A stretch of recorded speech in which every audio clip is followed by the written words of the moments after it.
महात्मा गांधी ने कहा था, किसी देश की तरक्की उस देश के कामगारों और किसानों पर निर्भर होती है। मजदूरों के बिना कोई भी उद्योग नहीं पनप सकता, न कोई देश विकास कर सकता है। भारत में 1 मई दिवस सबसे पहले चेन्नई में 1923 से शुरू हुआ था। उस समय इसे मद्रास दिवस के रूप में मनाते थे। इसकी शुरुआत भारतीय मजदूर किसान पार्टी के कामरेड सिंह रावे लू चैटियान ने शुरू की थी। 1 मई को महाराष्ट्र में महाराष्ट्र दिवस के रूप में मनाते हैं। 1889 में पेरिस में अंतर्राष्ट्रीय महासभा की द्वितीय बैठक में एक प्रस्ताव पारित किया गया कि 1 मई को अंतर्राष्ट्रीय मजदूर दिवस के रूप में मनाया जाए। तब से दुनिया के 80 देशों में मई दिवस को राष्ट्रीय अवकाश के रूप में मनाया जाने लगा है। अंतर्राष्ट्रीय मजदूर दिवस अमेरिका में 1886 से मनाया जा रहा है।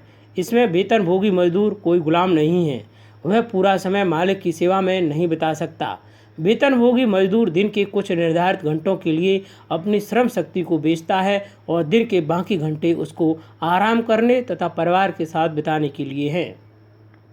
प्रत्येक मजदूर को काम के बीच में पर्याप्त अवकाश, स्वास्थ्य सेवाएं, महंगाई के लिए मुआवजा इत्यादि का अधिकार है।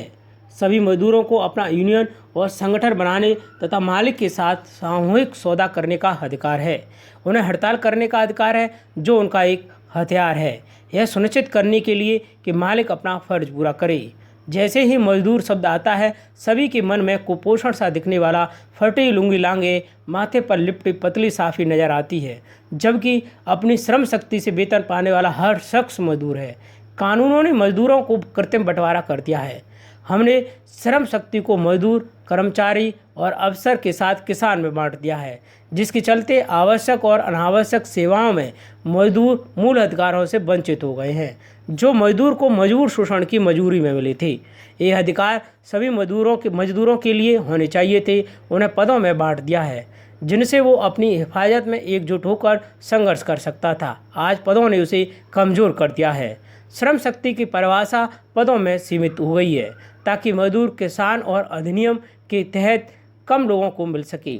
एएसआई और एनएसएसओ के अनुसार प्रशासनिक कार्यालय, स्टोर कीपिंग विभाग, जन कल्याण विभाग, सेल्स विभाग में काम करने वाले और फैक्ट्री के लिए कच्चा माल या स्थायी संसाधन की खरीदारी करने वाले और फैक्ट्री की रक्षा और निगरानी करने वाले कर्मचारी मजदूर नहीं हैं। सुप्रीम कोर्ट ने विभिन्न मामलों में यह फैसला सुनाया है कि अगर व्यक्ति के काम में काल्पनिक और सृजनात्मक मानसिक शक्ति की जरूरत है, तो उसके काम को शारीरिक, कुशल, अकुशल या क्लरिकल नहीं माना जा सकता। अतः सुप्रीम कोर्ट ने फैसला किया है कि ऐसा कर्मचारी मजदूर नहीं माना जाएगा जो प्रबंधक या प्रशासनिक प्रकार का काम करने वाला मजदूर नहीं है। प्रशिक्षु मजदूर अन्य मजदूरों के जैसा अधिकार नहीं मांग सकता। मेंटेनेंस इंजीनियर जो मेंटेनेंस के काम की देखरेख करता है, जो दूसरे मजदूरों को छुट्टी देने, उन पर अनुशासनीय कार्रवाई शुरू करने और अस्थायी तौर पर नियुक्ति करने की भूमिका निभाता है, वह मजदूर नहीं है। मेडिकल अफसर मजदूर नहीं माना जा सकता, क्योंकि उसका काम देखरेख करने का काम माना जाएगा। डाक सेवाओं में गैर विभागीय एजेंट नागरिक सेवा माने जाते हैं, मजदूर नहीं। उच्च शिक्षित डॉक्टर को मजदूर का दर्जा नहीं दिया जा सकता। कैंटीन कर्मचारी, किसी कंपनी द्वारा नियुक्त वाहन चालक मजदूर नहीं माने जा सकते। सरकारी संस्थानों द्वारा संचालित सार्वजनिक सेवाओं मसलन बिजली, पानी आदि के कर्मचारी मजदूर नहीं हैं, जिससे ये फैक्ट्री अधिनियम धारा 51 के तहत अधिकारों का फ़ायदा नहीं ले सकते, जिसमें 48 घंटे प्रति हफ्ते काम व ओवर टाइम वर्क अतिरिक्त आमदनी का प्रावधान है। यह सभी वेतनभोगी मजदूरों का अधिकार है, पर बहुत से मजदूरों को कर्मचारी का दर्जा देकर विशेष ओवर टाइम अधिकार से वंचित किया जाता है।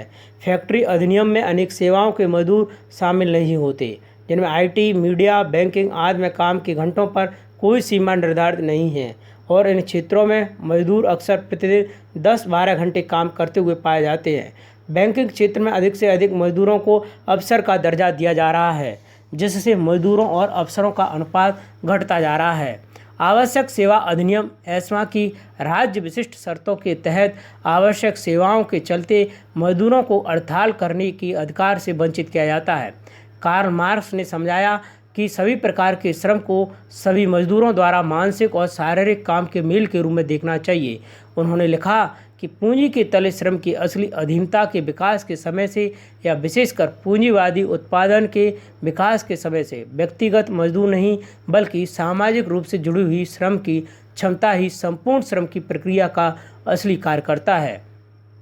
यह जरूरी है कि मजदूर अधिकारों की सर्वव्यापक और उल्लंघनीय अधिकार बतौर मान्यता के लिए संघर्ष करे।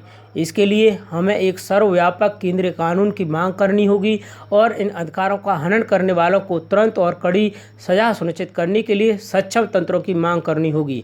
अंतर्राष्ट्रीय मजदूर दिवस के दिन हम मजदूरों की उपलब्धियों के इस बारे में तो बात कर लेते हैं, लेकिन हम भूल जाते हैं कि जो आज हम अपने घरों में बैठकर आराम से तमाम तरह की सेवाओं का आनंद उठा रहे हैं, उनके पीछे मजदूर की पीठ और हाथ है। चाहे वो किसी भी प्रकार की सेवा हो, सभी को उनके बारे में सोचना चाहिए।